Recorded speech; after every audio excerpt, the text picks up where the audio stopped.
over now to our Master of Ceremonies, Mr. Dervan Malcolm. Let's put our hands together for him.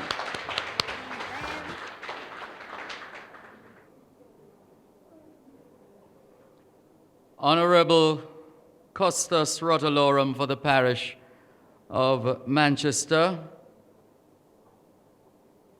Custos Garfield Green and Mrs. Green. We have Mr. Michael Bent, Regional Director, Southern Regional Health Authority. Along those same lines, Mr. Alwyn Miller, acknowledging as well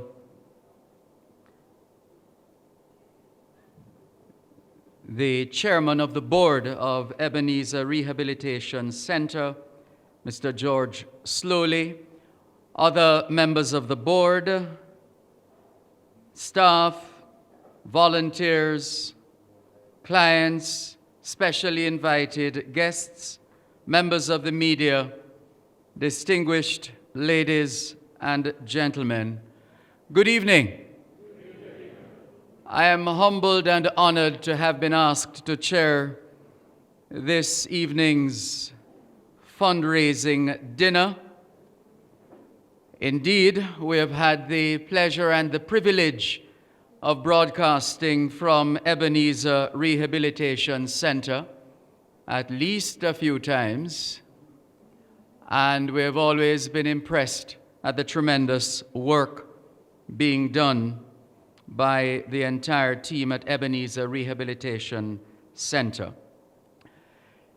I am happy to be standing behind a lectern that is shorter than I am, which is unusual, and so I accept graciously this new position. And it has nothing to do with my height, because as I like to tell people, I'm not short, I'm just altitudinally challenged. And I am comforted by my wife, who tells me I might be short, but not short of anything.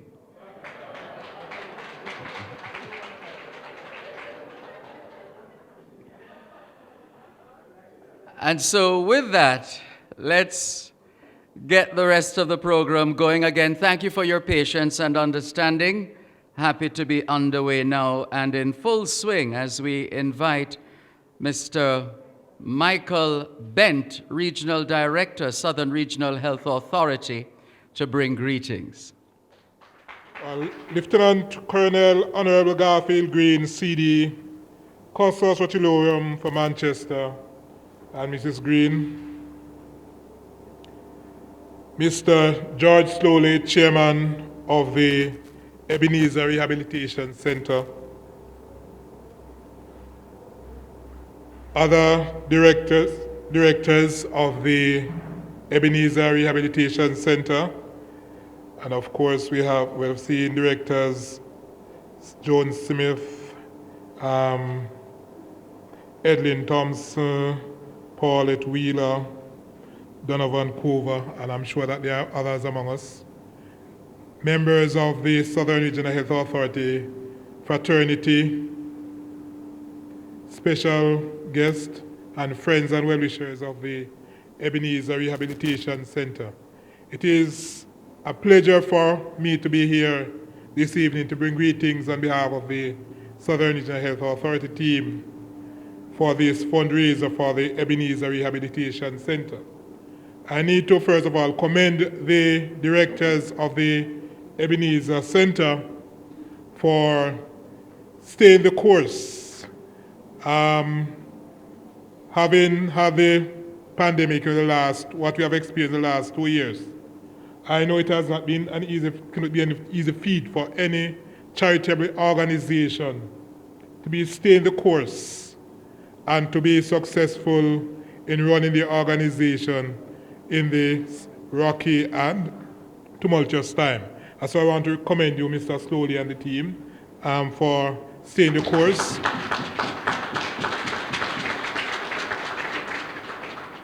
The Southern Regional Health Authority has been affiliated with the Ebenezer Rehabilitation Center since 2002. As a matter of fact, we want to consider ourselves as more than just affiliation, but very active partner, or should I say stakeholder, with this rehabilitation center. We take mental health very seriously because we always say that there's no good health without good mental health.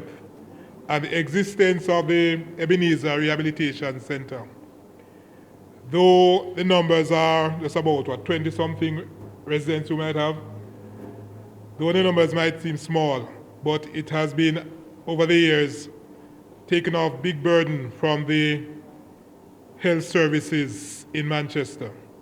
Because if we were to have this 22 plus multiples of those persons not being rehabilitated at the Ebenezer Center, it is likely that we'll have to find space in some of our health facilities for some of them. And so we really believe that this is a very good partnership, and we are committing our continued support to the Ebenezer Rehabilitation Center. As a matter of fact, just a few months ago, about 3 months ago, looking through the documents, we realized that we have been supporting the Ebenezer Health Rehabilitation Center since 2002, but we have not yet have a very formal relationship. And so we are in the process of formalizing a relationship with the Ebenezer Rehabilitation Center so that there should be some stability between the relationship between Southern Health Authority and the Ebenezer Rehabilitation Center. So that, we believe, should be materialized in another 2 or so months, because this center means a lot to us. And so, ladies and gentlemen, I just want to, again, on behalf of the Board of Directors, the team from the Southern Health Authority, commend the Ebenezer Rehabilitation Center for their tremendous work they have been doing in Manchester in ensuring that our mental health patients, they have been taken care of and they have been rehabilitated. And I'm sure we have known of so many success stories coming out of this rehabilitation center. I just want to say again, Mr. Stoley and the team, thank you very much. God bless you. Thank you very much, Mr. Bent. By the way, I'm a little surprised to hear, well, unless those who are expressing a little concern, if you get what I'm saying, I'm a little surprised, unless they're not from the parish or from the town of Mandeville, but to hear complaints about how cold it is, and I'm saying, if you're saying that and you're from here, what do you expect me to say?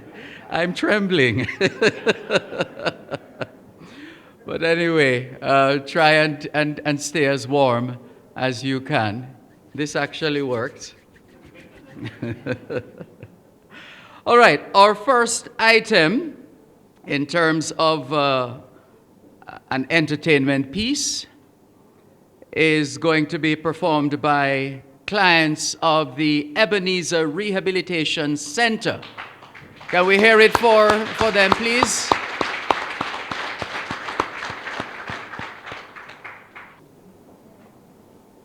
Good evening, everybody. All protocols observed, I apologize. This is one of the clients from Ebenezer Home, or Ebenezer Rehab Center, and he wanted to tell you his story of how he became a client at Ebenezer. Good afternoon. This is how I became a client at ERC. Well, my story goes like this. My parents are married. My father is a technician. My mother is a hairdresser. My dad was abusive to my mom, both mentally and physically. I saw my dad beating my mom often. My grandparents heard what was happening, so she took me and my mom away from my dad.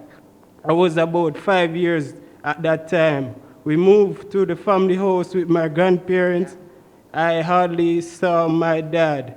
I attended McIntosh Primary School, continued my education at Belfield High School. I did not sit any CXC exam because my mom could not afford to pay the exam fee. After I left school, I attended the food and beverage hard program. I could not continue that because my mom did not have anything to help me with that either. To send me to Sentence Bay to the practical final, I did not go because my mom could not afford to pay it, so I had to drop out of the program. My mom was depressed. She was not working with my grandparents. My grandparents was not helping us. During this time, my mom tried to kill herself by jumping in the tank. I had to jump in the tank for her. This was a life-changing moment for me. I smoked weed and drank heavily while were minimum jobs, wages, becoming more and more angry and not understanding why she would do something like that. At one point, I blamed my granduncle for making her do something like that. The church that I attend all my life refused to help me. People were laughing at me while I was hurting inside, but I had no one to help me, so I had smoked weed and drank with my friends. I fell in the cycle of being admitted to hospital because of aggressive behavior and even was locked up for a while. At one time I was admitted to hospital. I met Miss Duncan, a social worker. She really tried to help me by speaking with my parents, but they were all turned back. They all turned their backs against me. She tried to get me in the rehab center, but they were filled. Even I was destroyed back to the streets where a family friend took pity on me and allowed me to sleep in the cellar on a dirty floor.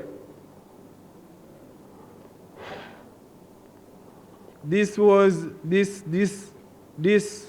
better than being on the streets. The church would not help me. My friends were telling me to smoke and drink, but all I wanted was better for myself. I reached out to Miss Duncan. She called Miss Wheeler at the rehab center, and she told me to visit her, so I did. She asked me a lot of questions. She knew all I needed was help to turn my life around, that I can become the man I was meant to be. I stopped smoking weed and drinking. I'm now taking my medication. I now have a bright future ahead. The counseling and support I have received is allowing me to see that the thing that was happening to me in the past was making me angry, was smoking only makes me aggressive.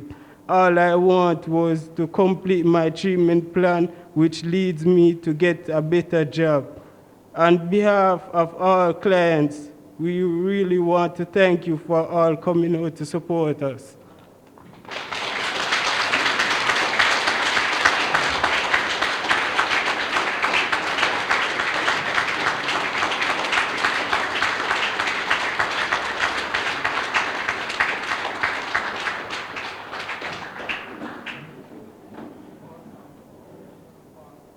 What a story.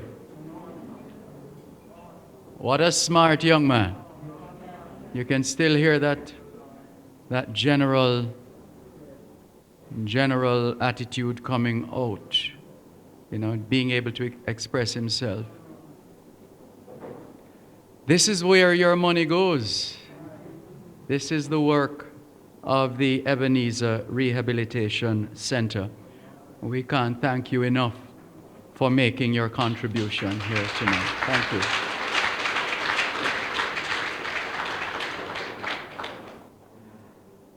At this time, we're going to get a report of the Ebenezer Rehabilitation Center.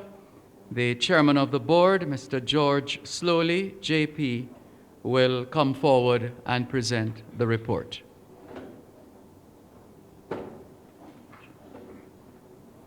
Thank you, sir.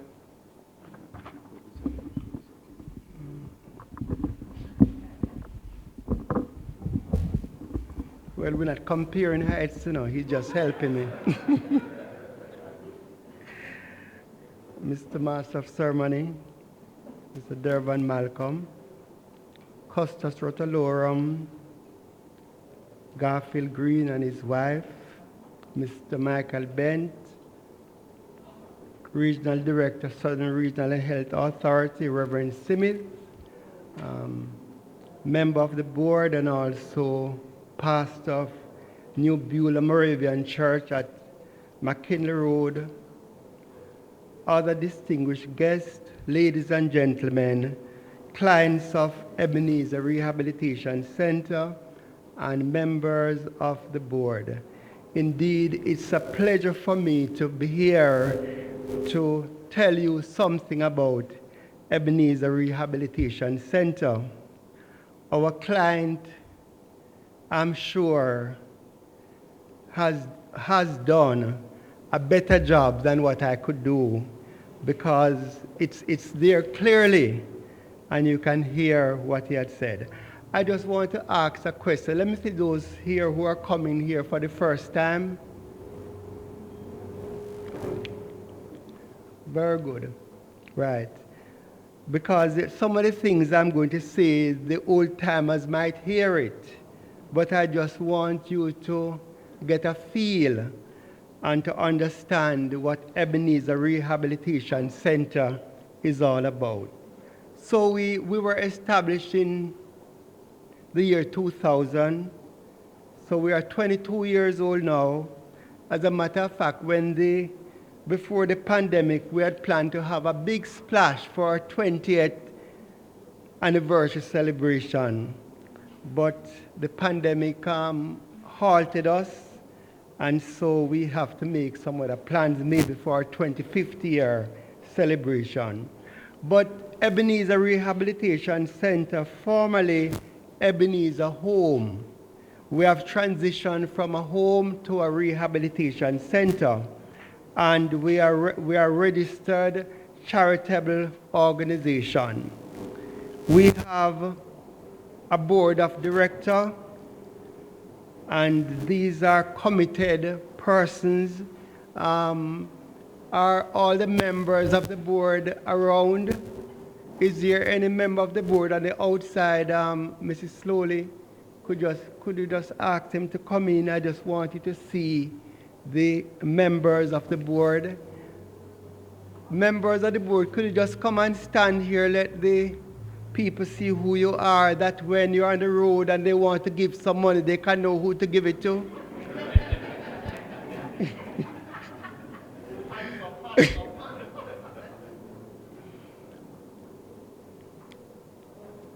So we have Reverend Joan Smith, we have Miss Edlyn Thompson, we have Paulette Wheeler, who is also our operations manager. We have Mrs. Joy Westcar, Mr. Donovan Cover, and Glenn is the management team. And unfortunately, thank you, sir. Unfortunately, our board director, Joan Clark, has just tested positive for COVID. And so, of course, she has to be isolated. So COVID is still with us. So we still have to mask up and do all that we can do to protect ourselves. These women and Mr. Cover, myself, men, tireless work. Thank you very much. You may be seated, to really keep things going.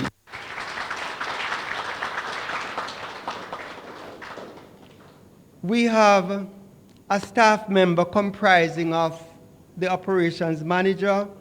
We have 8 PNAs who operate on a shift basis, And of course, at the moment, we have 22 men who are with us.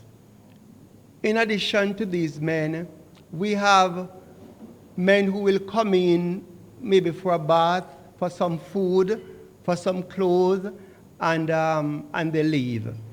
We always say Ebenezer Rehab is not a prison, and so sometimes we have some men who come in and we were expecting them to stay with us, but they prefer to be outside on the street, and so they go.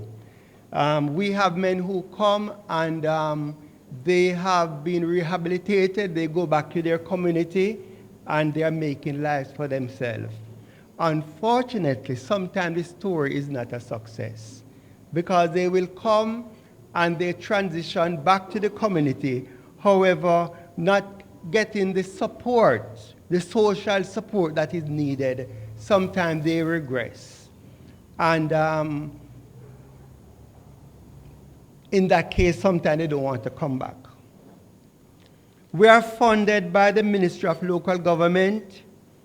The Board of Supervision manages that fund, and so we get a monthly stipend from the parish council, and that provides support for food and some maintenance. The other major support comes from the Southern Regional Health Authority, who pays all the staff for us, excepting for one. And I must say that Mr. Selwyn Davis from Big Ben, Cambia, he actually has been funding the payment of one of the staff members for us.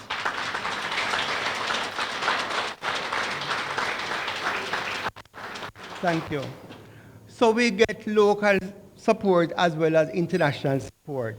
We are always reaching out. We have to beg. We have to sell ourselves. We have to do all that we can do to get the money, because when we have the bills to be paid, we have to find the money to pay the bill. So it's individuals will reach out to us. These last 2 years were very, very challenging, but thank God we came through the hard work of members of our team. So I'm going to tell you about our clients now. Presently, we have 2 clients who are employed at S&G Materials Limited. They work in the areas of block making, laboring, and gardening. So they go to work every day and they come back home. We have 1 client who is employed at Best Decorator. He assists with installation of blinds and drapes in hotels, offices, and homes. We have 1 client who is employed at Big Rat Auto and is now trained to become a mechanic. And he told me that Big Rat want to teach him also to drive. So he's heading in the right direction.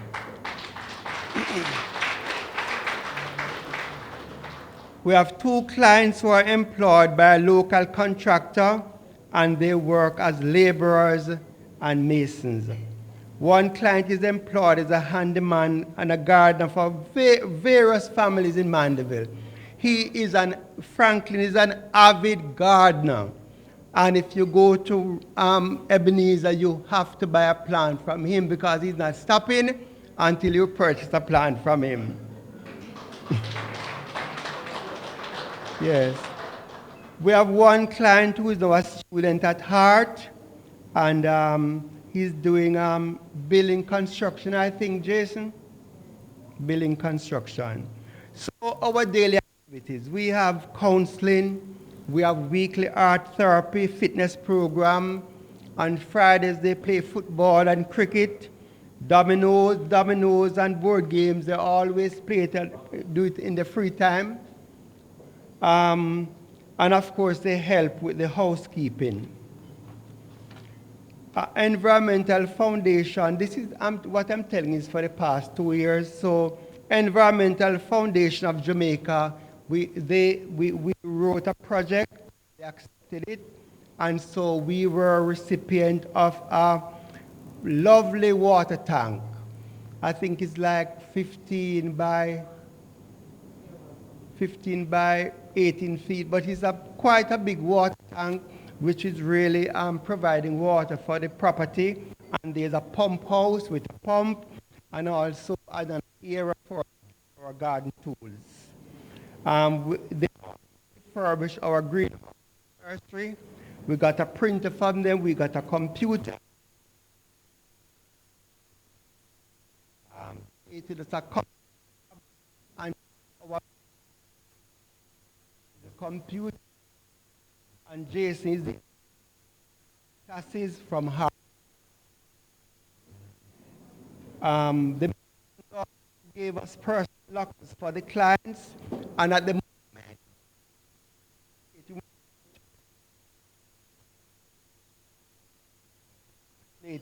for the men, and in the transitional phase, preparing them to go back to the community.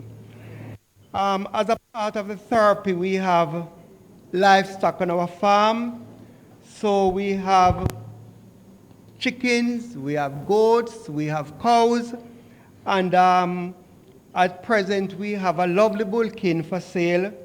And so if you're interested to purchase it, we will sell it to you. We would rather keep it, but then we don't have space for so many. So as soon as what's her name again? What's the cow name? Lily. As soon as Lily produces, Lily and Chester, and so we are going to sell Archie.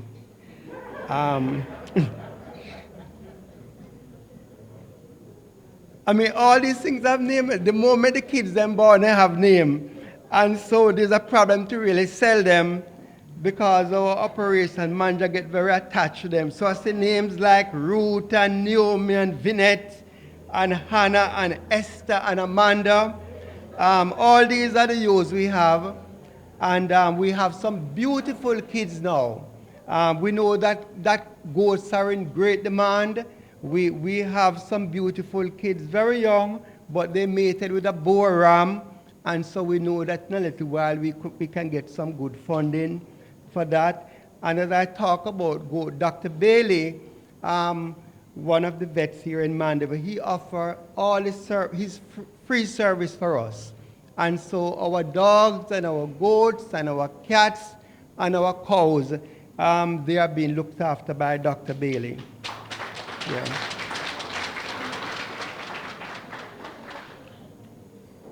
We have teams like Projects Abroad and NCU, Northern Caribbean University, who send psychology and social work students to us, and so they benefit, and we also benefit from this program.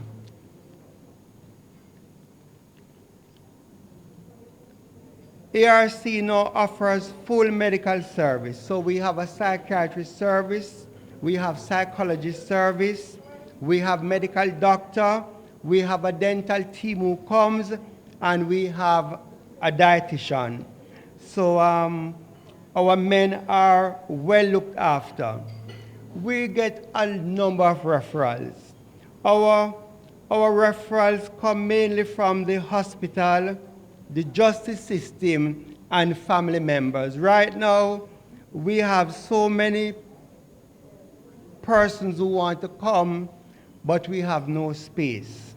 And we are hoping that in the future, we want to do some expansion so we'll be able to provide a greater service to this needy era of our society. Mental health, my friends, it is real. And you have heard our client, you have heard how he presented his case. And we want to, our mantra is to stamp out the stigma. There should be no stigma, because at some point in our lives, we have some mental instability. And so we have to recognize that and to know that we can do something. And so we thank you for coming. We apologize for the late start, But what heartened me is that while we were waiting, we found that most of the seats are taken. And so we are very happy to have you, and we just want to say to you, if you feel led, if you have something extra, 2 tins of corned beef, 1 bag of chicken, whatever it is, don't be afraid to call us, because we are willing to take what you have, because we are offering it to make somebody's life better. So God bless you, and thank you for your support. Thank you very much, Mr. Slowly. My program says we have another item. Item number 2 from clients or another client from the Ebenezer Rehabilitation Center. Let's welcome him. We give God thanks for such privilege. But at this very moment, I would like to sing a song included, which is caused by Charles Pride, A Kiss in the Morning, in the evening, A Kiss in the Morning. Whenever I chance to meet some old friends on the street, no wonder why does a man got to live this way. Always got a smiling face, any time and any place. And every time they ask me why, I just smile and say, you got to kiss an angel good morning and let her know you're not better when you're gone. Kiss an angel good morning and hug her like the devil when you get back home. People may try to guess the secret of her happiness, but some of them never learn. It's a simple thing. The secret I'm speaking of is a woman and a man in love.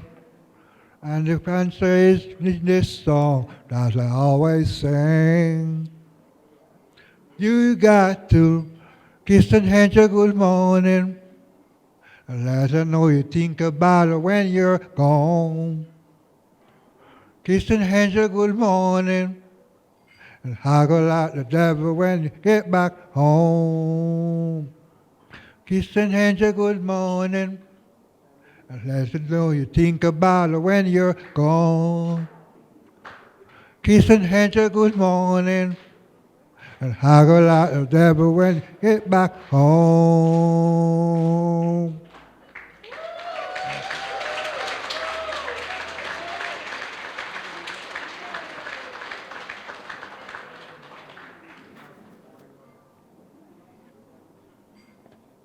Seem to have a lot of Charlie Pride fans inside here. So if you didn't know what to do before, kiss an angel good morning. And tell her what? Mm-hmm. Yes.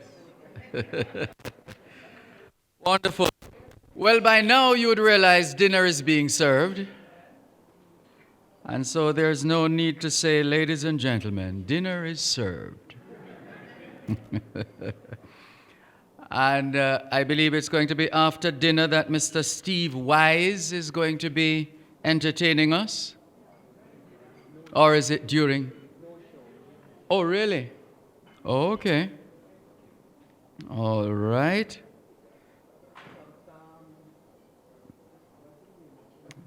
All right, no problem. So we'll have to create our own entertainment then for that slot. Oh, well. Oh, well, oh, well.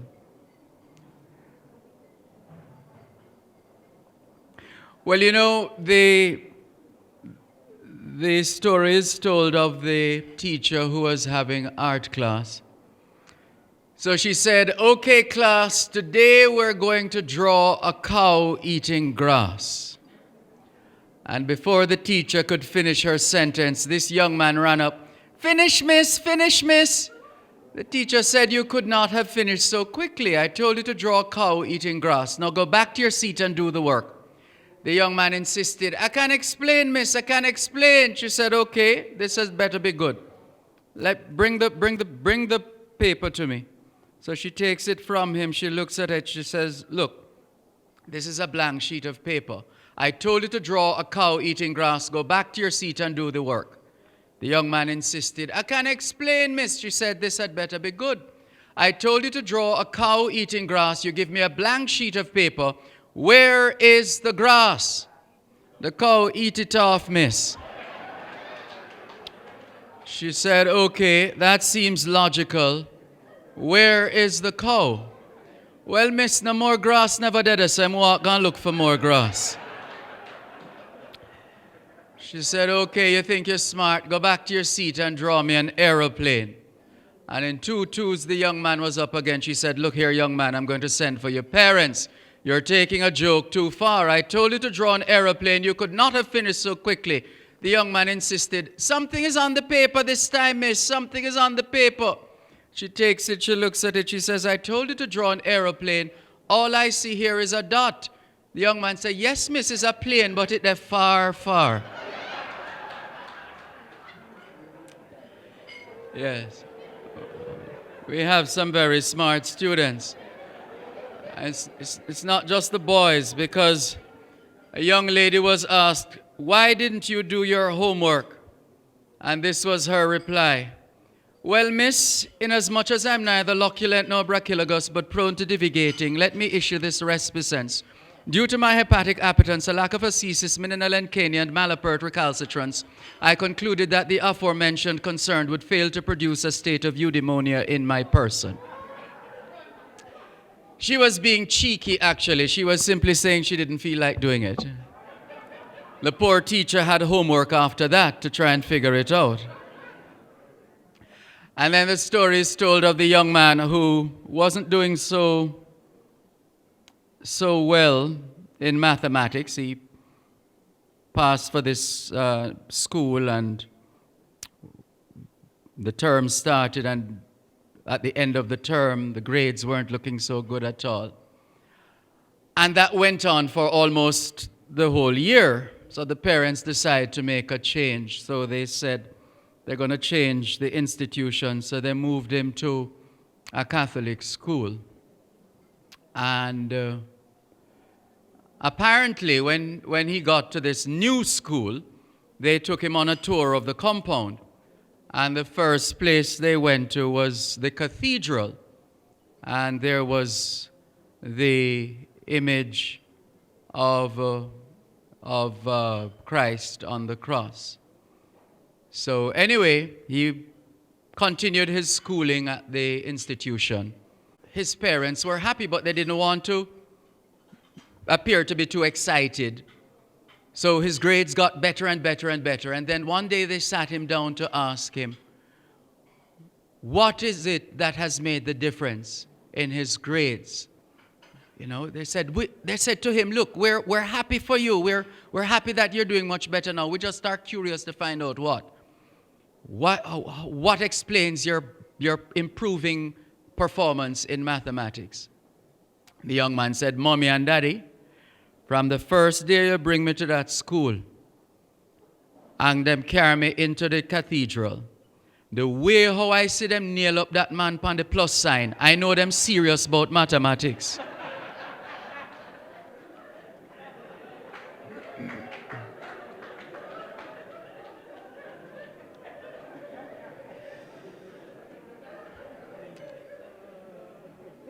And so while we are dining,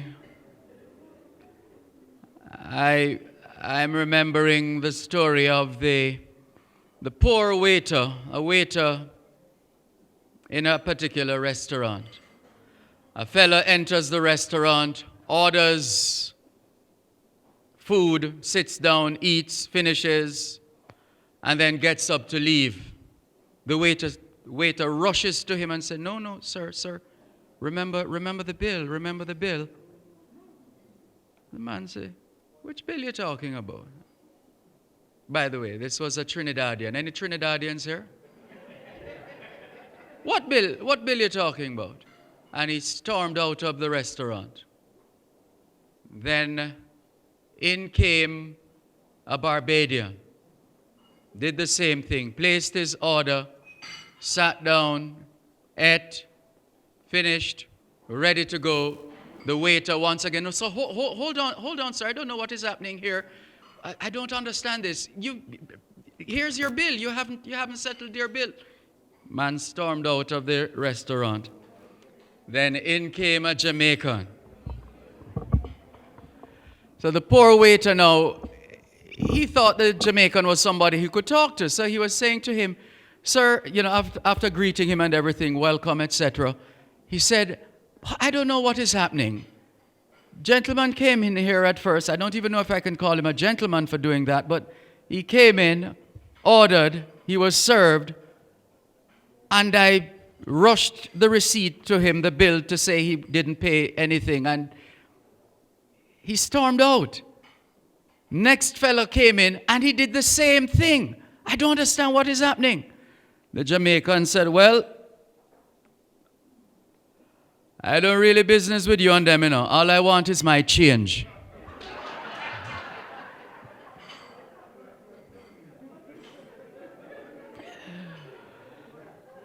I tell you.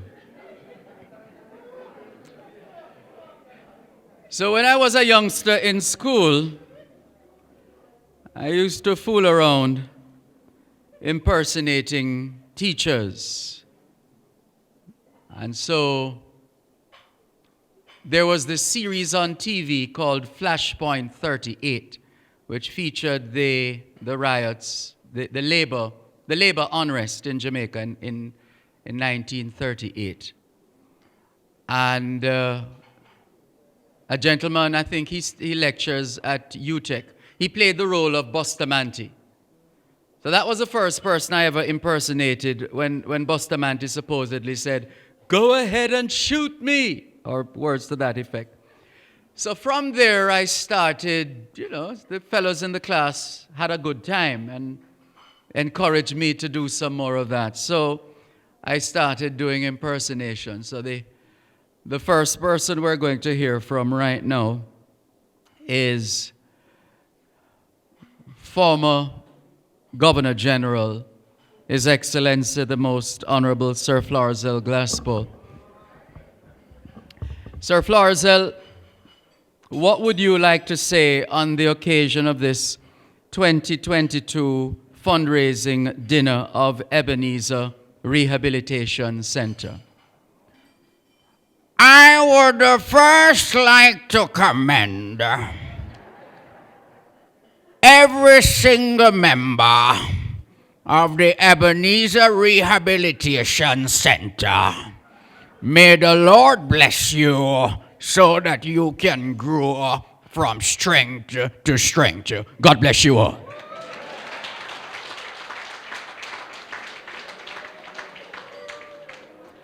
Before you go, Sir Florizel, we have to ask you, what is it you enjoyed most being Governor General of Jamaica?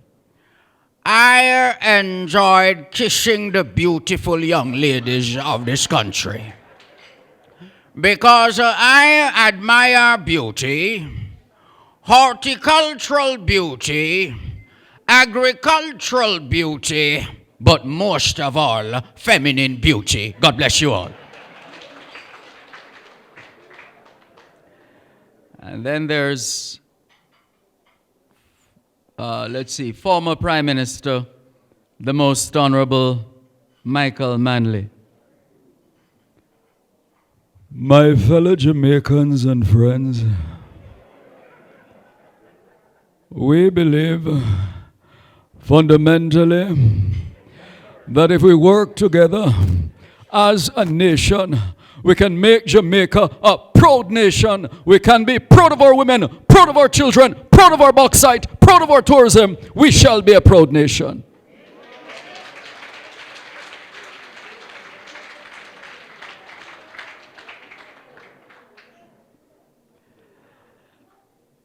before we get to the others.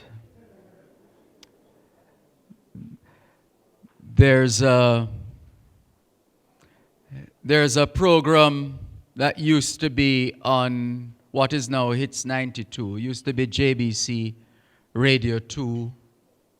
There was a program with the Reverend VB. Reverend VB, people used to write to him for him to pray for them.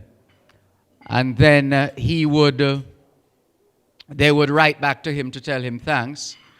And he would read their letters. Oh, my soul, the Blessing Plan is an outreach ministry. Character Church of Jesus Christ Apostolic, 11 Elgin Road, Kingston 10. All right, this letter says, I asked you to pray for me so that I could get my green card. Thanks be to God, I'm a legal American citizen. Whatever your problems, don't forget to write The Blessing Plan with Reverend VB.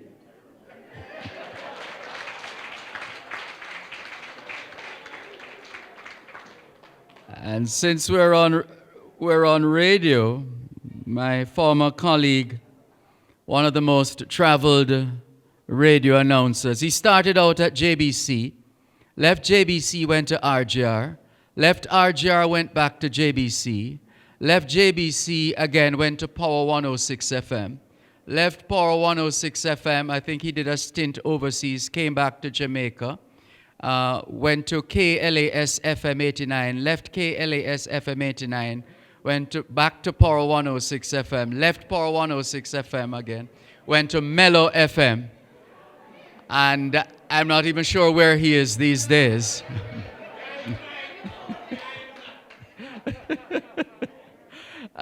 No. We're talking about the boogeyman. Hey, mother, father, brother, sister, lend me your ears. Oh, what an afternoon with a big talk in Kingston City. Aha, crack your radio higher. Hey.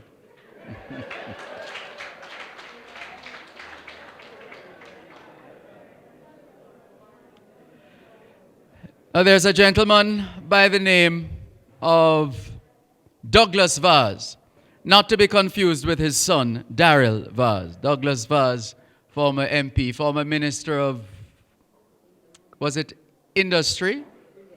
I believe. So let's hear from Mr. Vaz. Mr. Vaz, what are your thoughts as we raise funds in support of the Ebenezer Rehabilitation Center?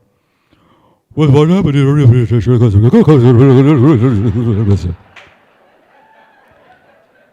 Thank you very much, Mr. Vaz. I understood every word clearly, sir.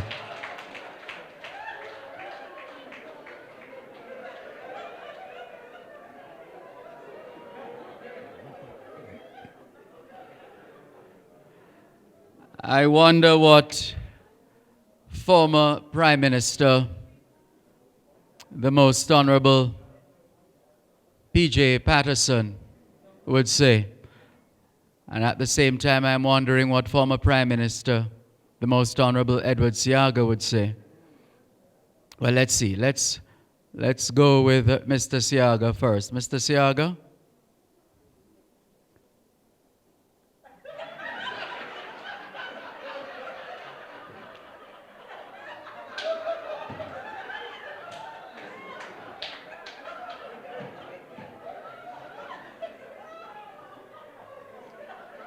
I have always been a supporter of Ebenezer Rehabilitation Center. And those of you who are not yet on board, I said to you, light the candle, sing a song key, and start supporting Ebenezer Rehabilitation Center.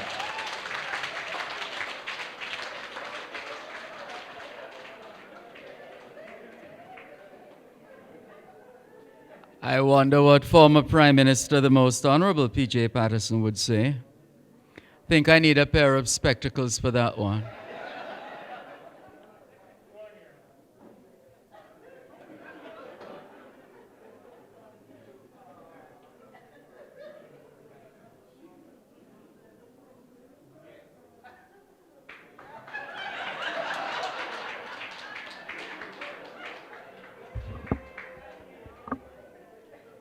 My fellow Jamaicans, let me say how good and how pleasant it is to be celebrating with Ebenezer Rehabilitation Center live and direct.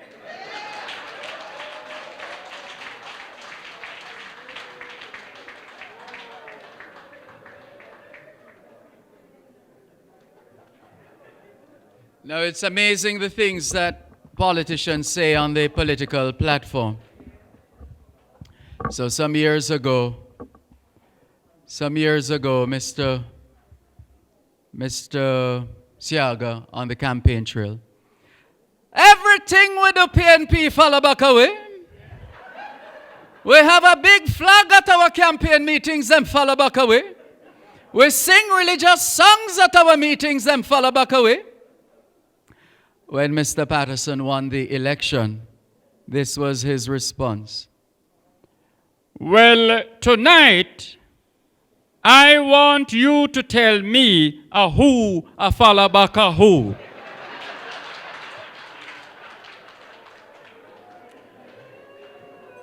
Also on the campaign trail, Mr. Siaga, this is not the PNP that Norman Manley led. This is not the PNP that Michael Manley led. It is a PNP of mongrels. He said it.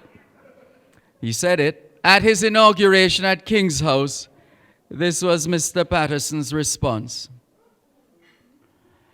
Because I know no matter what anybody says, we are all of good pedigree.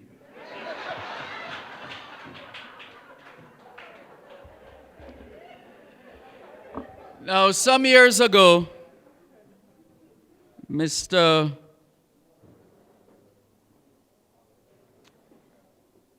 Patterson fainted in Portmore, if you recall, years ago at a town hall meeting at Portmore Heart Academy. So there was a demand in the lot of calls for him to disclose his medical records, which he did, published in the newspapers. So the spotlight then shifted to Mr. Siaga to do the same. This was Mr. Siaga's response.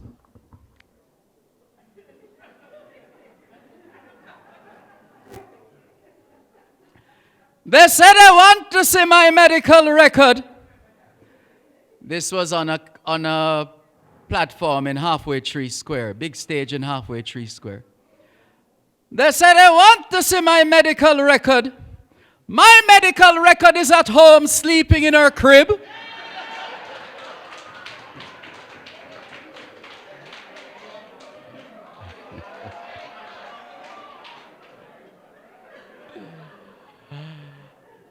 I don't think we have choke insurance, so I better stop now because it's dinner time.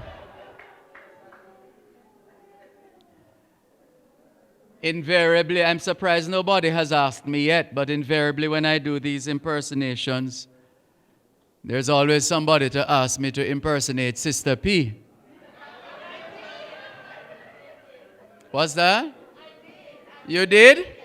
So you want me to? You're not going to draw my tongue this evening.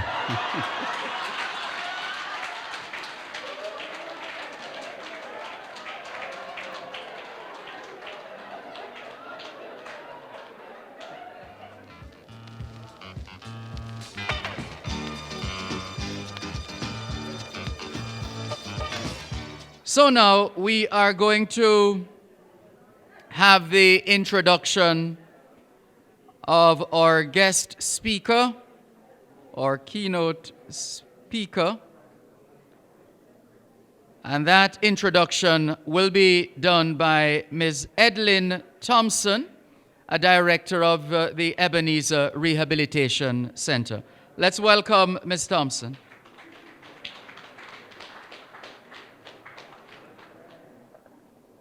Master of Ceremonies, special guests, ladies and gentlemen, good evening.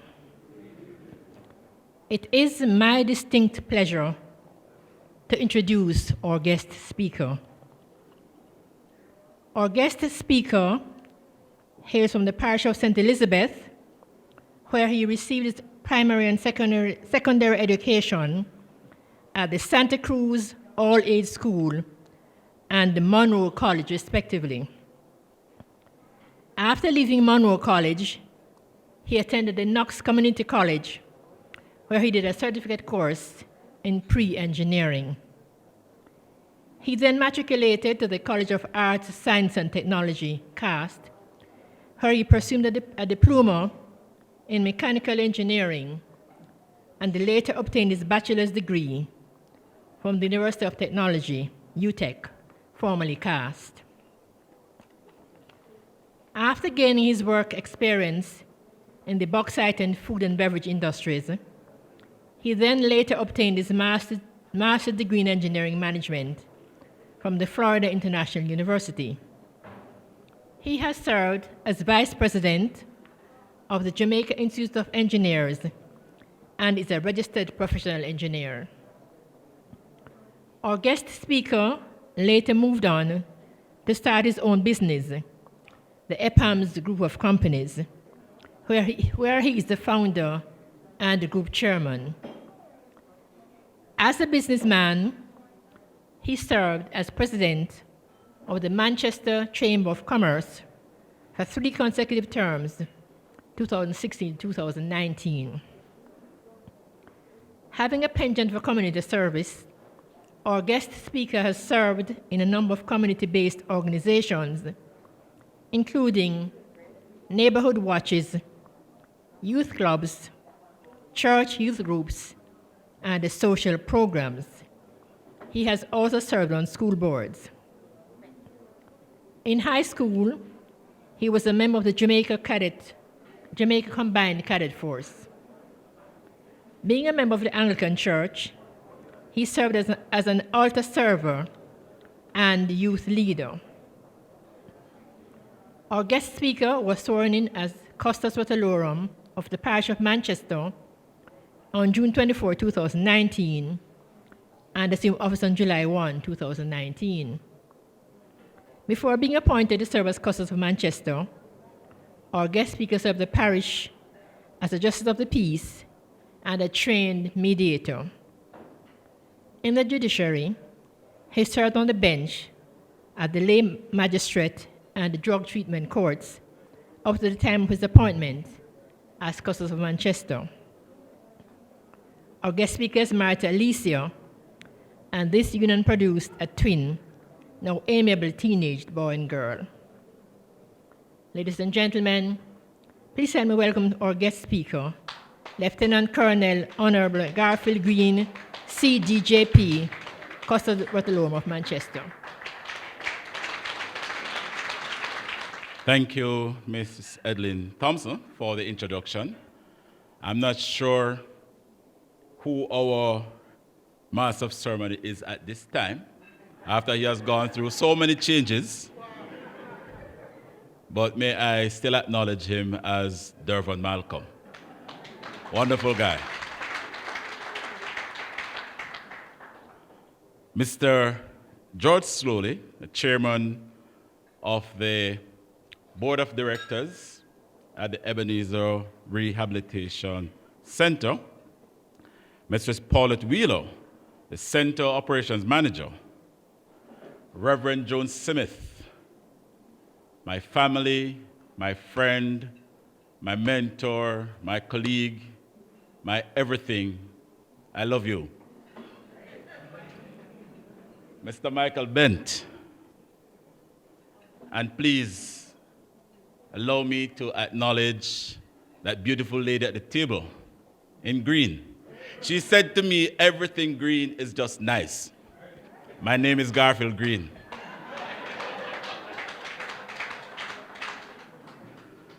Distinguished guests, ladies and gentlemen, good evening.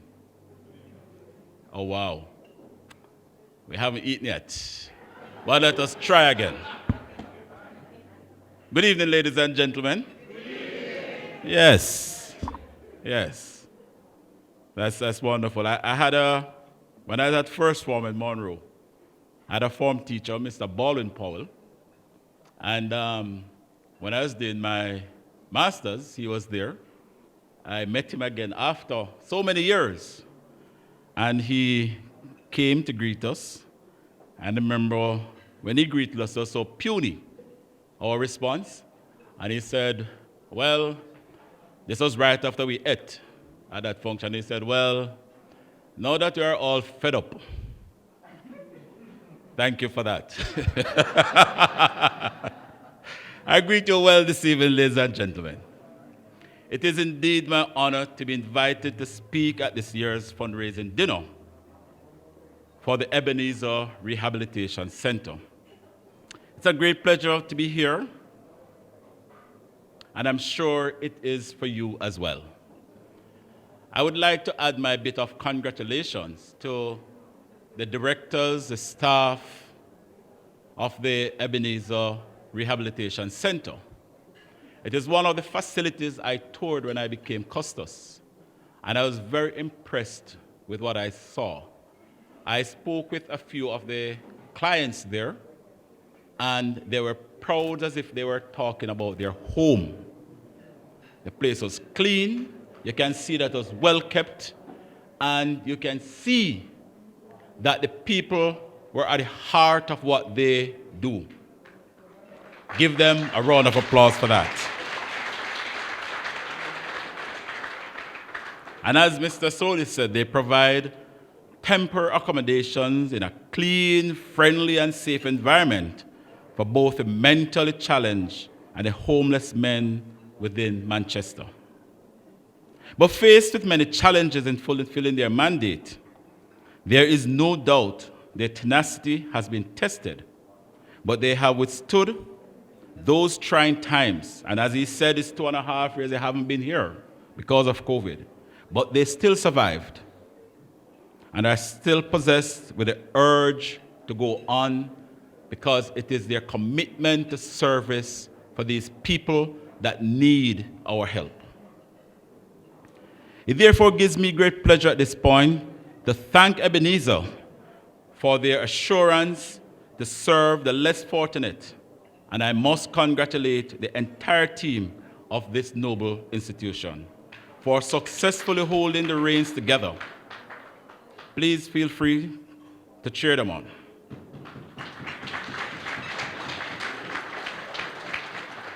And it's after how many years, Mr. Sulu? 22 years. Wonderful. That's almost my age. So they're still young. They have maintained some level of stability for which they deserve to be applauded, and you have already done so. But ladies and gentlemen, the fact that you are here this evening is an indication of your support for this institution, and for that I acknowledge and commend you also. You are carrying your heart on your sleeves this evening, showing that the less fortunate people are in your thoughts and that you have the heart to care for them. And I ask that you applaud yourself as well.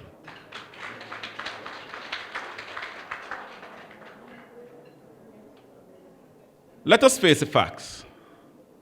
It is not just Ebenezer that needs your help, but the entire country needs your help.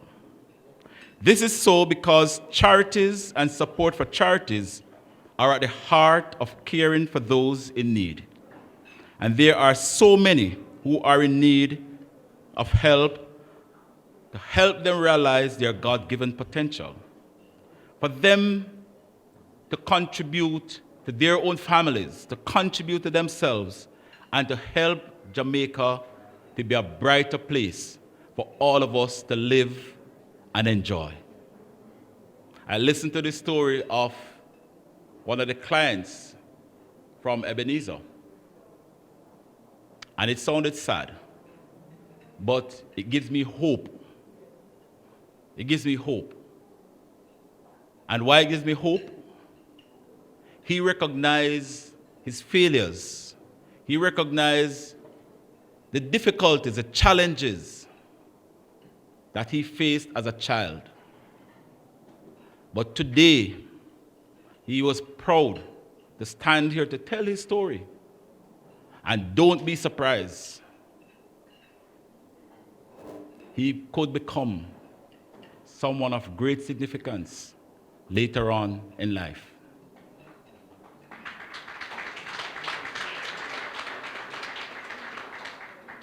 Our commitment to others, the love we show, and our duty or patriotism to this country are worthy of our founding ideals as a people and as a nation.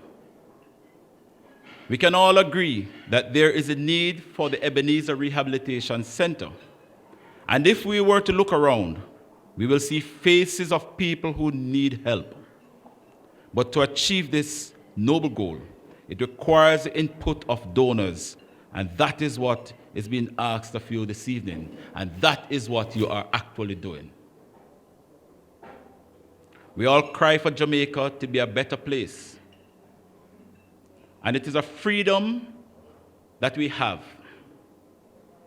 and it is also our right to live in a healthy, safe, and an ideal environment.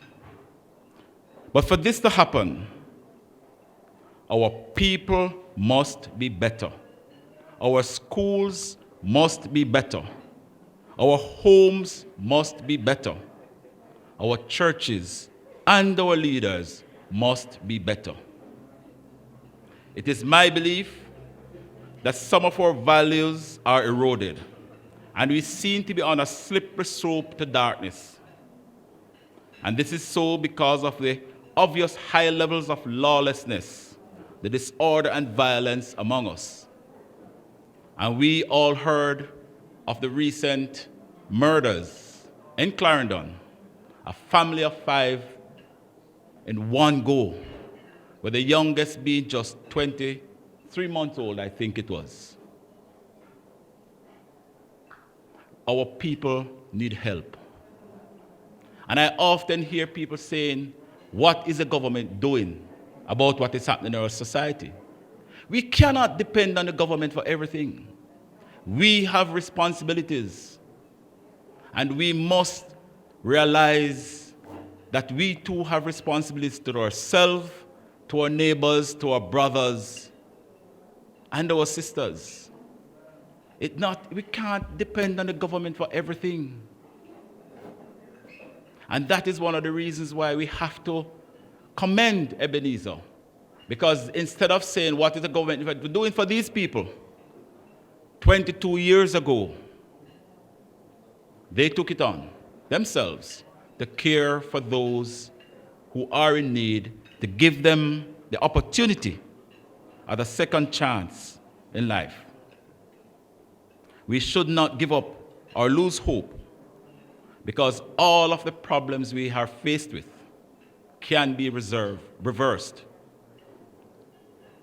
And it is to this end that my office launched the Manchester Belize Values and Attitudes Initiative.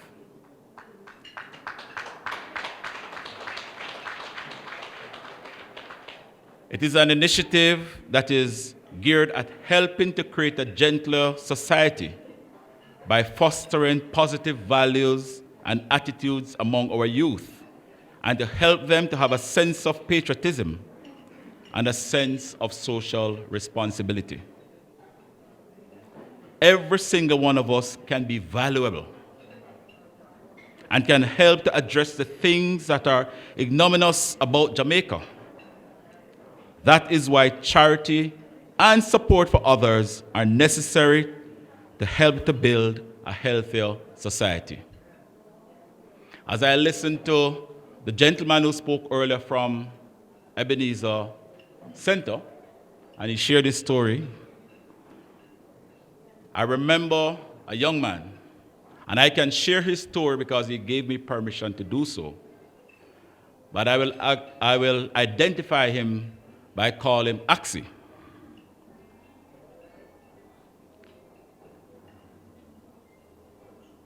He grew up with his mother and his father. And he would always say they were never poor, but his parents could not afford many things for them that they needed as children to enjoy. For him, the two important things that his mother, the two values that his mother gave them. They must go to church and they must go to schools, no matter what. Education was a must. Serving God was a must. He grew up with many challenges. He went to high school, did not do very well. He thought of being a doctor, a lawyer, a pastor, all of these fancy professions, eh? He wanted to become one of them. But the challenges he had growing up, he never made it. He went back to school when he left high school to further his studies. One of his sisters, and Axe was the last of 11 children. And one of his sisters joined him in school. She never made it either. When it was time for them to do their exams, their parents could not afford to pay for the two of them. So Axe dropped out to allow his sister to continue. Axe got a job right here in Mandeville. And I'm sure all of us knew about the Public Works Department, PWD. Right, Mr. Norman? Yes. And that Public Works office was at the time down by Caledonia Road, beside that plaza. And he worked there as a yardman because he needed to realize his dreams. Yes? And he wanted to help his parents to have dinner. So he worked as a yardman cleaning up this place. Lunchtime, he could not afford lunch.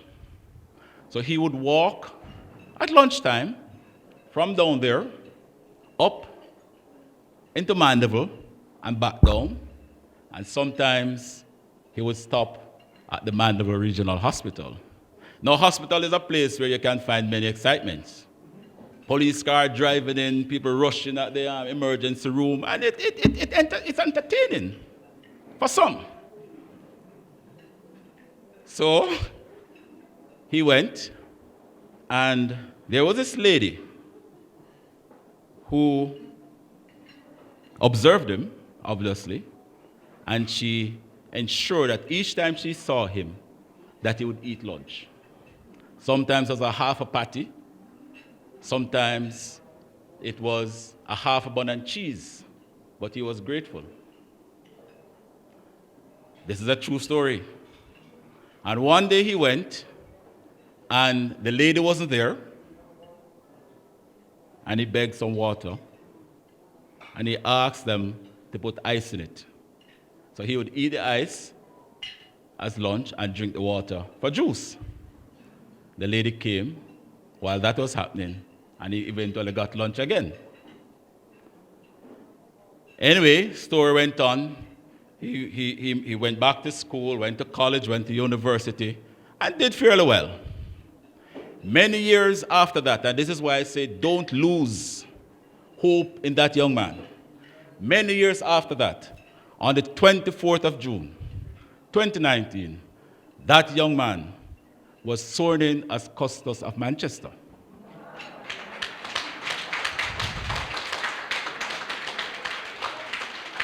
And that young man is standing in front of you, sharing his story.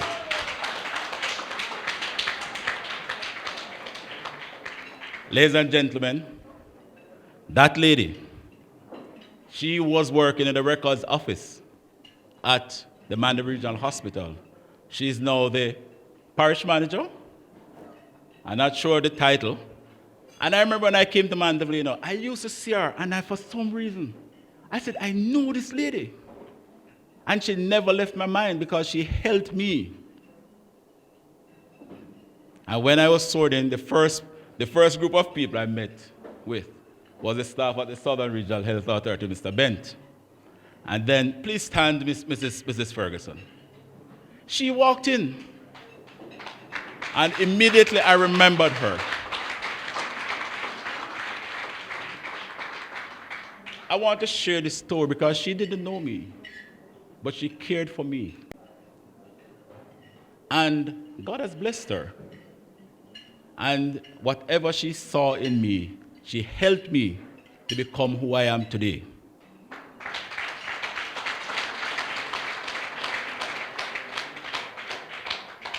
So don't be afraid to share your stories sometimes. Never be afraid. When I was going to school, and I'll just tell you this one quickly,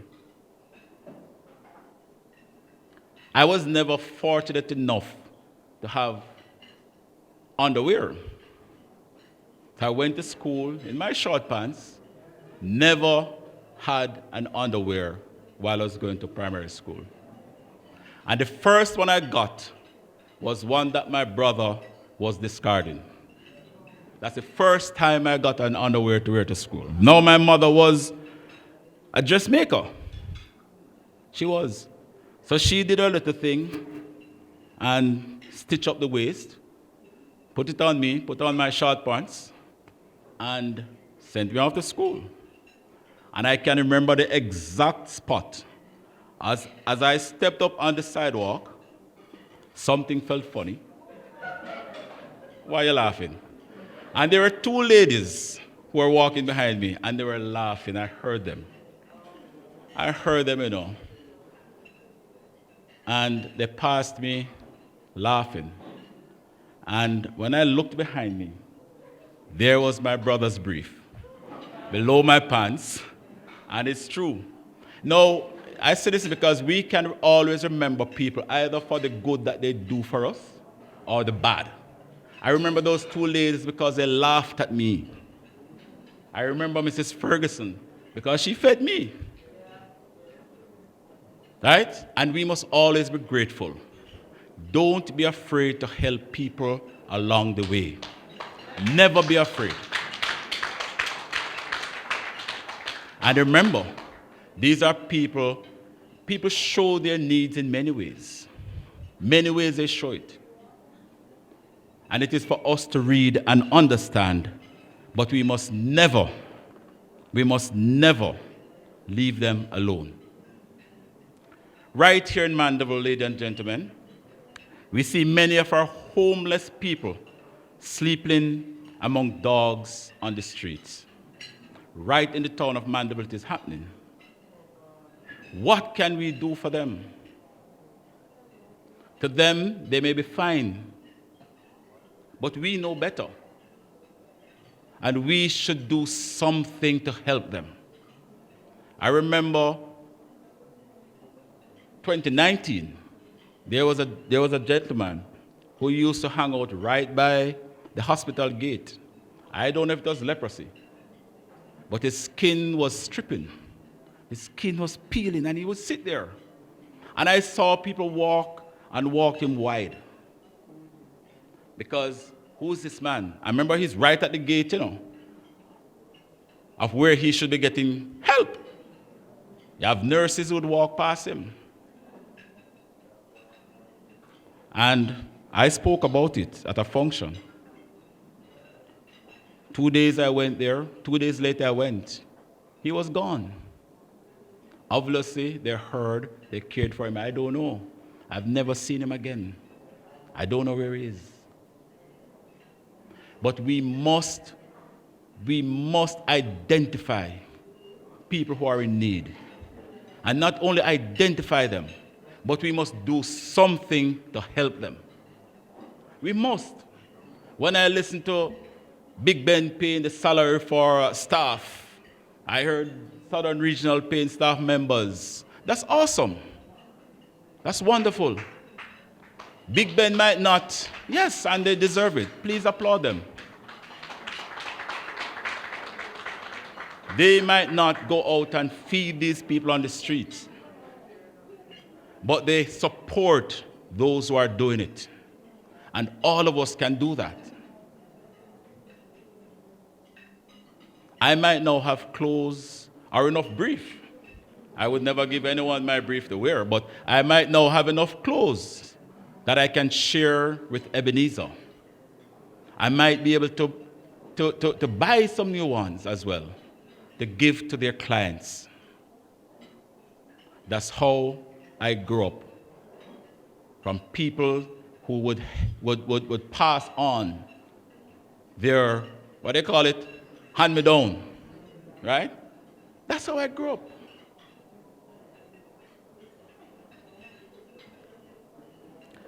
But these people, ladies and gentlemen, whether it is their own fault, whether they be victims of their own circumstances or that of others, or they were failed by the system of a regime, they have the right to life and to live in dignity, to enjoy love and care. And that is what Ebenezer Rehabilitation Center is set out to do.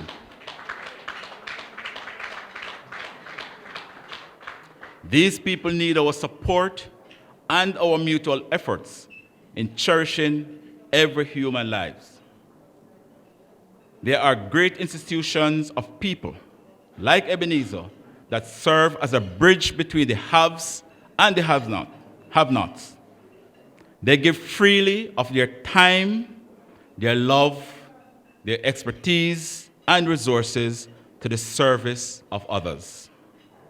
Against that backdrop, it is so important for us to support these institutions.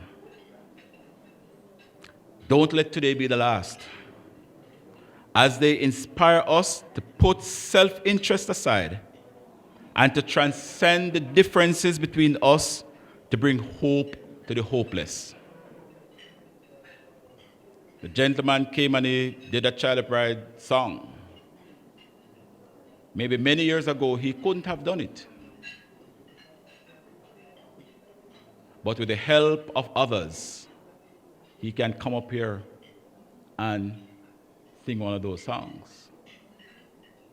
And while I was sitting at the table, and I think New Beulah Home, New Beulah Moravian Church, Ebenezer Home is the brainchild of the Ebenezer Moravian Church. Not the Ebenezer, sorry, the New Beulah Moravian Church. And that church is now pastored by Reverend Joan Smith. And if you applaud her, I'm sure she will share it with her members in church.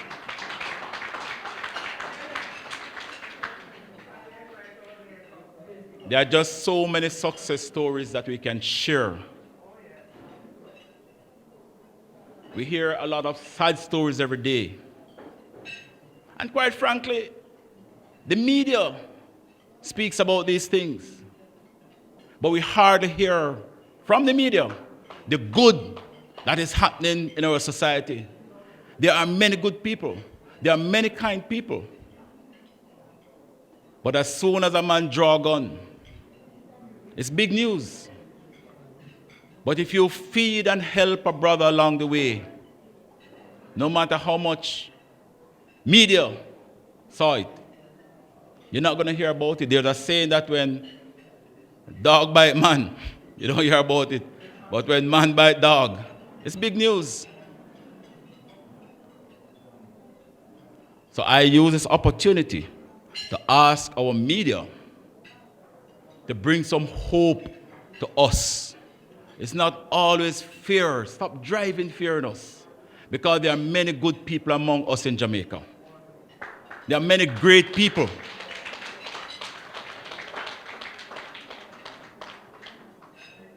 And may I say, there are many great fathers as well.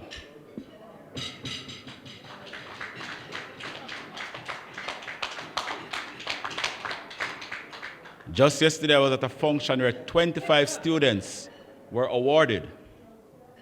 And of the 25 students, only one had his parent there. And that parent was the father. That tells me a lot. That tells me a lot. And we need to use these stories, these things, to bring some hope in people. Right? We can't just live every day saying that, boy, gunman going to come and shoot us, people going to rob us and kill us, right? Or when we say Jamaica, It's all the bad things are synonymous with Jamaica, you know. When they say Jamaica, boy, Jamaica man, them thief, they lie, they love woman, they everything bad. I would like to hear us say some of the good things about Jamaica and Jamaicans. So I'm asking you to help us to achieve that. As I close, I thank all of you for your sacrifice to be here to support a worthy cause. And I thank you because while there is competition for your support, whether in cash or kind, you still chose to lend your support to the Ebenezer Rehabilitation Center. Let us together build the bonds of goodness through giving so we all can enjoy the gift of life that God gave us and to which we have a right to enjoy. Thank you for listening. And as Mr. Siaga would put it, light a candle and support Ebenezer Home. Have a wonderful evening.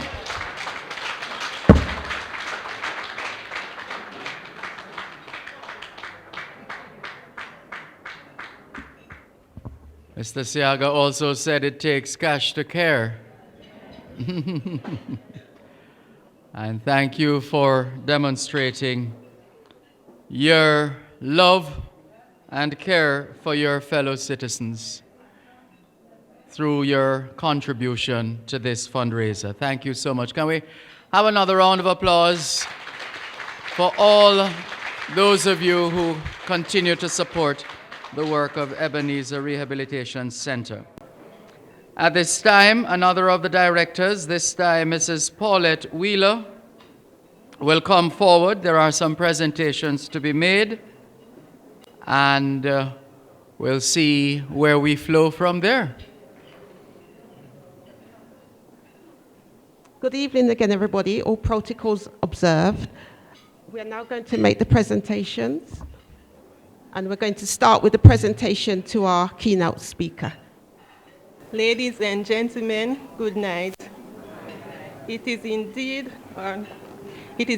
an awesome privilege and honor today to stand here to express our gratitude to you, sir, for taking time out of your busy schedule to grace us with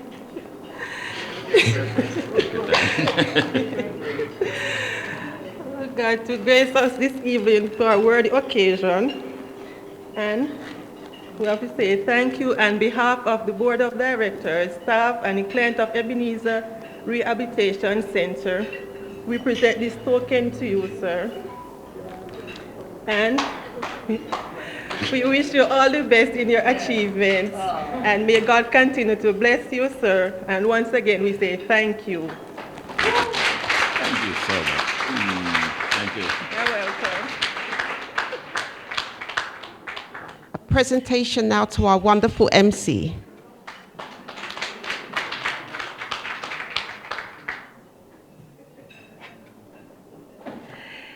Good night, everyone.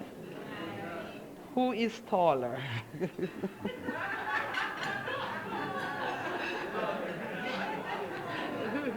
Ladies and gentlemen, our Masters of Ceremony, Mr. Dervan Malcolm, on behalf of the Board of Governors, staff, and clients at the Ebenezer Rehabilitation Center, I stand here tonight being proud to present to you this little token to tell you that it is from the depths of our heart. We acknowledge your presence here tonight. You have made a very big difference in our lives. Your jokes and fun and excitement have brought us to another level.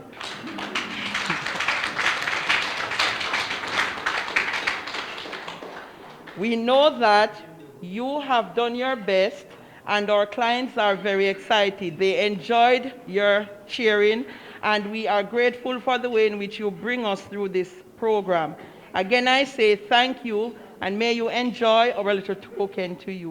We love you. Thank you. Thank you very much. Okay.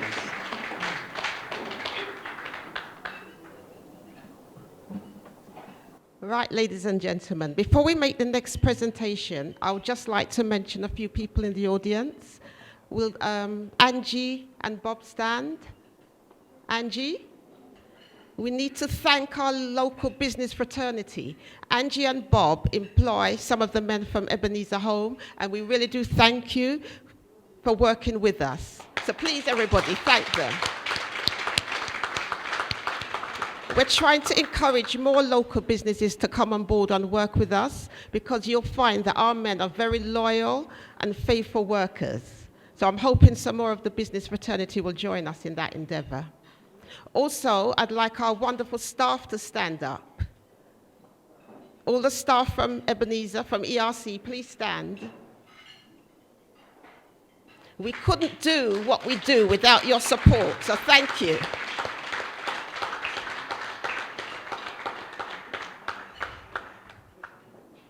And the other thing I'd like for all of you to take away with you tonight is, when you're walking down the road or you're driving somewhere, you may see a man laying on the street and you think to yourself, oh God, let me pass that person quickly. But please remember, behind every person you see on the street, there's a story. And most people don't wake up one morning and say, right, I'm just going to go and live on the streets. There's always a story behind it. And some of those stories are very sad and very touching. You heard one of those stories this evening. So please, we're trying to raise the issue of mental illness, because 1 in 4 Jamaicans currently suffering from that illness. So we need to all be aware of it and try and reach out and help somebody that you think may need your support.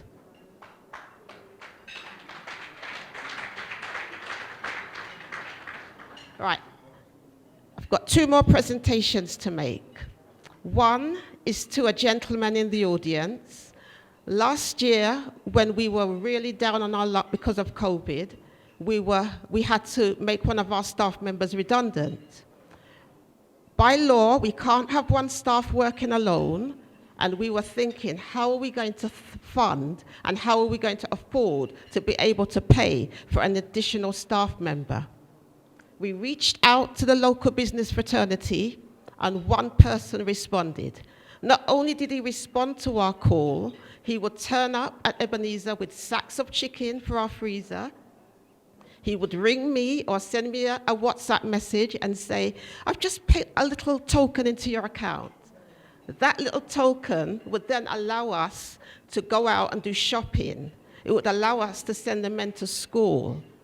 So tonight, we want to say a big thank you to Mr. Selwyn Davis. Would you please join us, sir?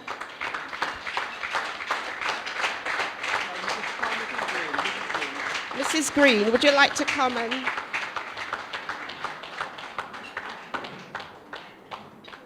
He never ever says no when I make that call to him. So Mrs. Green, if you'd like to make this presentation too.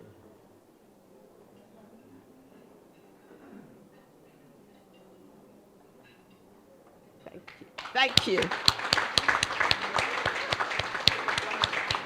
And please, anybody that wants to change any foreign currency, Big Ben, I encourage everybody to go to Big Ben.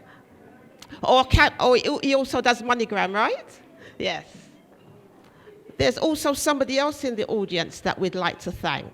Now, this lady, for the past, I think, 16 or so years, has been providing a Christmas dinner to our clients every single year without fail. I never have to worry about providing food for the men on this day.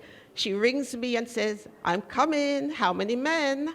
And I will give her the numbers of the men and the staff. And she always, when I say she prepares a Christmas meal, it's fish, it's oxtail, it's curry goat, rice and peas, there's sorrel with their cake and ice cream. So it's a traditional Christmas dinner. She comes every year and she provides all of this out of her own pocket. And she even brings a Christmas present for them. And the men, no words, right, gentlemen? And the staff, they look forward to seeing you every year. So Christine, will you please join me at the podium?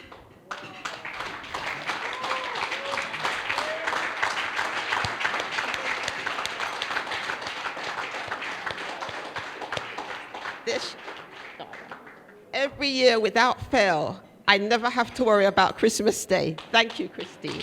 So, Mrs. Green. Oh, sorry.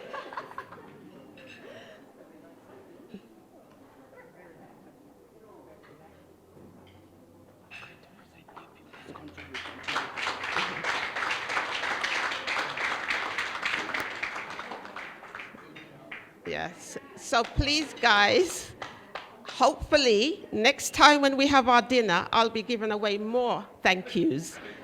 We openly encourage you to join us. We need volunteers to come and work with us, and there's numerous things you can do. So I always say to people, if you love to do something, turn it into a volunteer. Christine loves to cook. She provides meals for us every Christmas. So think of something that you can do to support us, and then you can become part of the Ebenezer family. We look forward to you joining us. And now Rev would like to come up and make a... Miss Wheeler, can you step out of there, please? Yes. Mr. Sandy. Just step out. Go, step out.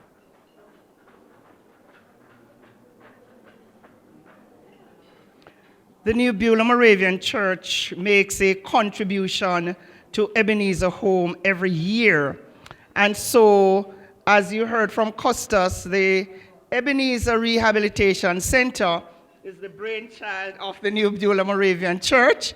Persons like Bishop Neal, persons like Sister Clarista Johnson and others. And so we're making our presentation to Miss Wheeler and to the clients on the behalf of the New Beulah Moravian Church. You'll see what is inside.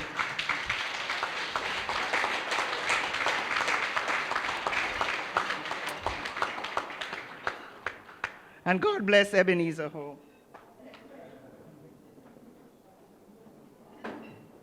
Anybody want to know what's inside? Yes. You don't sound like you want to know.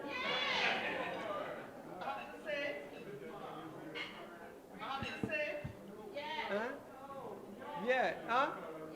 Yeah, I'm going to tell you what's inside because I know good things come from New Beulah, eh?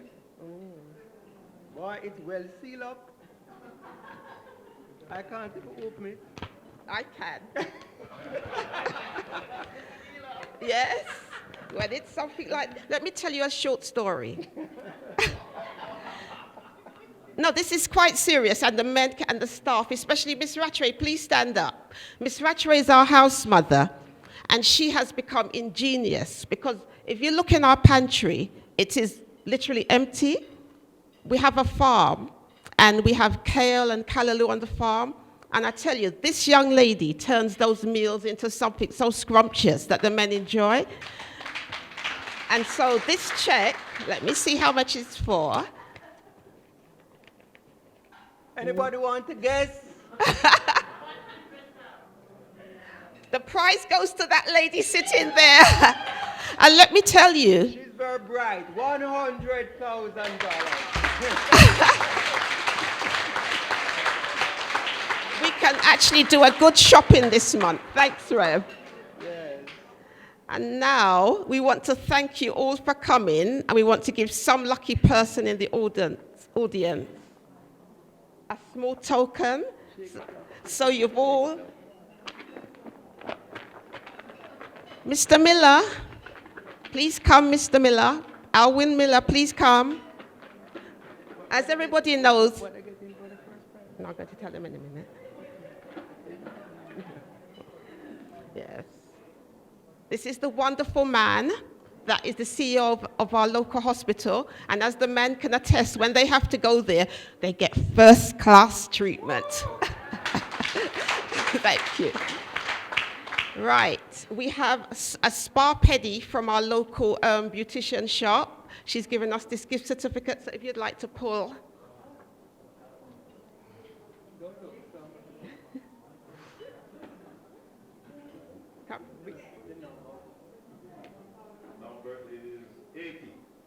Number 80. 80. 80. Oh, no.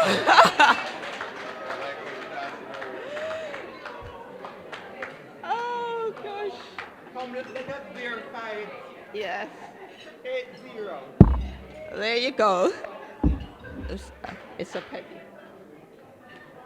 So now you can go and enjoy at the spa. Okay. Yeah. It's all right. So now I'd like to hand back to our MC. Just before Mr. Malcolm comes, I just want to publicly say a big thank you to Mrs. Paulette Wheeler.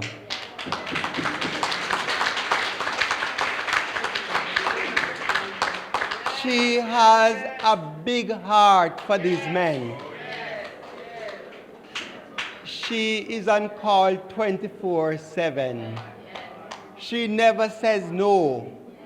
She's always at it, every day. We started together on this journey in 2008 or somewhere there. And I remember when we had our first dinner, we did this thing. We didn't even know how to do it, but we got it done, and then it got better and better. But Paulette is a tower of strength. She's operations manager. She loves the men. She takes care of them. She's firm with them. She's firm with her staff, but she has a very good heart. And so, Paulette, we want to recognize your goodness. And of course, we can't pay you, but she is doing all that she can. And so we just pray God's blessing upon you and your family. Thank you. She's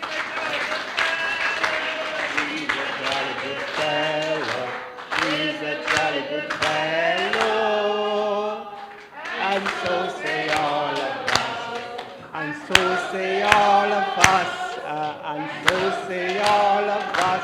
For she's a jolly good fellow. She's a jolly good fellow.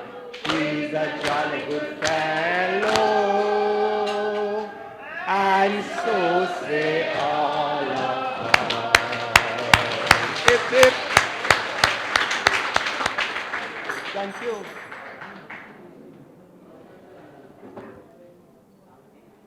Yes, indeed. And so it's time now for the vote of thanks.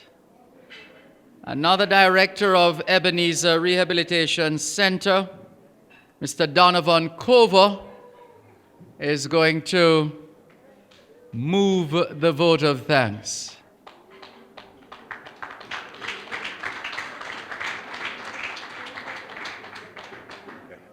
Good evening, ladies and gentlemen. We are rapidly approaching the end of this rather wonderful function, I dare say. And so mine is the pleasurable duty of moving the vote of thanks. So I'm going to go for all intents and purposes, I'll go in the order in which various people appeared on the program. So first of all, let me thank the Reverend Joan Smith for invoking the presence of God in our midst. You know, no function is complete without his presence, and we'd like to thank her for so ably doing so and getting the program off to a good start. Then we get to Mr. Dervin Malcolm. Now, I've had the pleasure of working with Mr. Malcolm on several occasions, primarily with my days in the Rotary Club. And he's what I call a master of ceremony meritorious, because here's a situation where our entertainer doesn't turn up, and he did better than probably the entertainer would have done. And I'd like to thank you, Mr. Malcolm, for at the spur moment jumping in and filling in and entertaining us so wonderfully. I was cracking up in laughter at the back, and you can see why he has done so well in his profession. Thank you much, Mr. Roy. Okay, then Mr. Michael Bent of the Regional Director of the Southern Regional Hospital. Thank you very much, sir, for affirming the relationship between the ERC and the Southern Regional Health Authority, and and his commitment to the continued support of the organization. As I say, it's really an extension of his organization, and we look forward to that continued relationship. Now, the clients from ERC did a wonderful job. You know, not only the Charlie Pride version, but for the other one to have come and spilled his heart and told his story. I was almost in tears, truth be told. But it emphasizes the need for places like Ebenezer to give people like that a second chance so they can move on and make something of the life that they have always dreamed of. And thank you for sharing the story with us, sir. I think everybody, you know, felt it and could relate to your situation.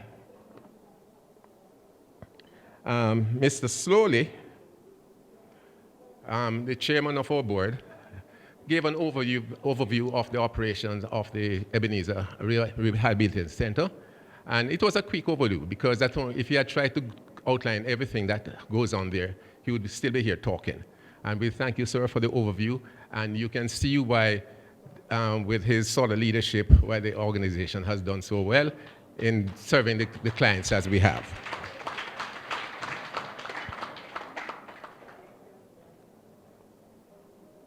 Okay. Our guest speaker, Honorable Garfield Green, Custos Rotolorium of Manchester. Well, again, a very profound speech. He has outlined, in fact, shared his personal story. And that is unusual for the guest speaker to come and tell his personal story. Once again, you know, supporting the role of the Ebenezer, because it shows again what can happen when people extend a helping hand to people who, on the face of it, may need help. And his story, again, almost similar to, not quite as bad, but almost similar to the other client. And, you know, but in his speech, he went on to emphasize the need for places like the ERC to help people. He challenged us to improve our homes and institutions and schools if we're hoping to really achieve a better Jamaica, and so that we can all enjoy this paradise that we live in. He again outlined the responsibilities of individuals, because the government can't do it all, and he's pointing out that as individuals, you can help, whether it's by buying a ticket to a dinner like this or making financial contributions like some of the organizations around Mandeville have done. It is important that the individual, the business community, all chip in behind people like Ebenezer, and there are other organizations similar to that that need help. But as I say, you have a part to play in it, and you can discharge that responsibility, whether by donation in cash or kind. We look forward to continued support. All right, there are a few other people. I mean, all right. Not on the program, but obviously equally important are people like the caterer. We'd like to thank the St. John Bosco for this wonderful facility. I mean, I have come to St. John Bosco to the other side of the restaurant, but it's my first time. I didn't know they had a facility like this. But not only is the facility good, the food was excellent. And we'd like to thank the caterers for that wonderful meal that they provided. And I take this as a business venture, and I wish you all the best, because if you do this for everybody, I'm sure you're going to have, you know, a lot of bookings. Okay. Again, Reverend Smith again. That contribution from New Beulah. Wow, that really knocked me over to receive. We really would like to thank the Moravian Church, New Beulah Moravian Church, for that contribution. And again, you know, thank you very much, Reverend Smith, and your contribution. Then finally, to the patrons, yourselves. First of all, it has been a wonderful function, but it would not have been had you not been here.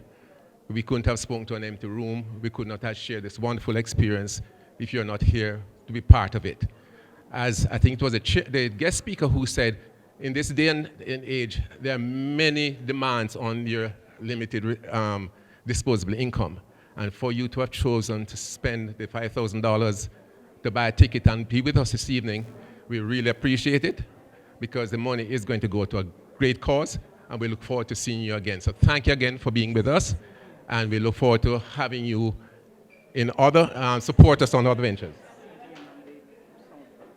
Yes. Okay.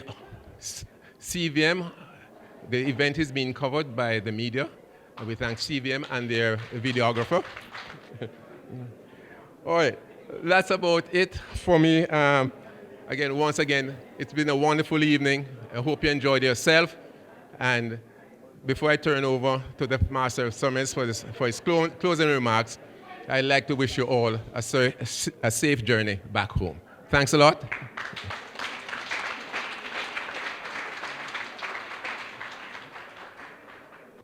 So all that's left for us to do is to thank Mr. Cover for thanking everybody. Thank you very much.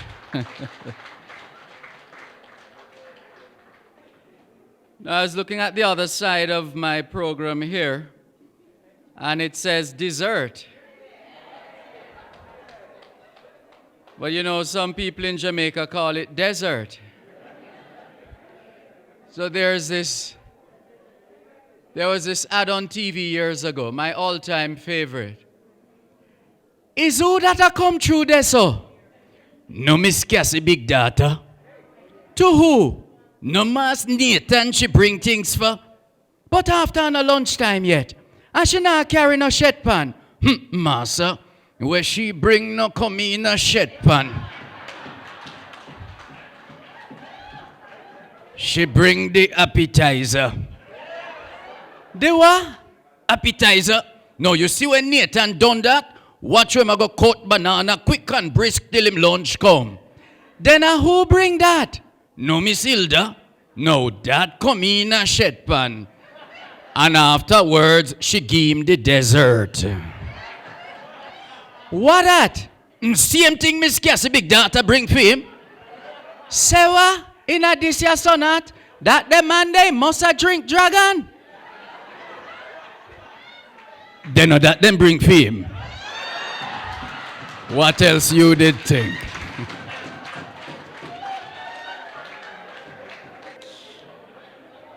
And so with that, thank you very much, ladies and gentlemen. Once again, it's been my pleasure, and want to wish everybody a safe journey home. And please make sure you enjoy your dessert before you leave here. Blessings. Take care.